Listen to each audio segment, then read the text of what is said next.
और उसे गिराने वाली और कोई नहीं, अनायजा थी। अगर जो तुमने कहा है वो झूठ निकला, अब मैं मीरा को तुम्हारी साजिशों का निशाना हरगिज नहीं बनने दूंगी। तुम्हारी बेटी सारी जिंदगी मीरा के साथ ज्यादती करती रही। गुल सीढ़ियों से गिरी नहीं थी, उसे गिराया गया था। तुम्हें अंदाजा भी नहीं है कि तुम्हारे साथ होगा क्या। गुल यहाँ होती तो शायद तुम ना होती।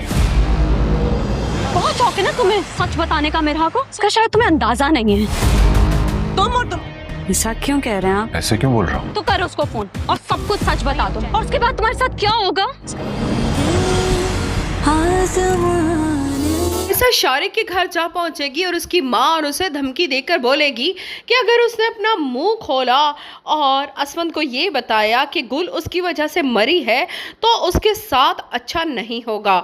यहाँ पर अनायजा ये बात छुपाना चाहती है और शारिक ये बात अब सबको बताना चाहता है और इसके लिए वो ज़रा सा भी इंतज़ार नहीं कर सकता। यहाँ पर अनायजा की बदकिस्मती के उसकी फुप्पो भी अब यही समझती हैं कि अनायजा मीरा की खुशियों को खा रही है, इसलिए वो उसे वार्न करेगी और दूसरी तरफ असवंत को भी शक हो जाएगा।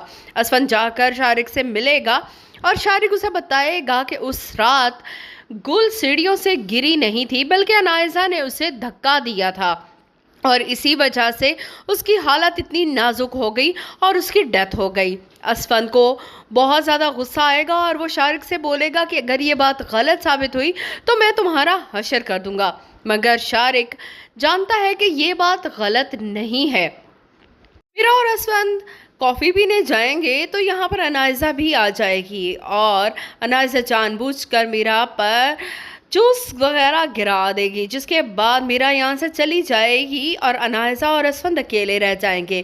तब असवंत उससे गुल की मौत के बारे में सवाल करेगा तो वो घबरा जाएगी।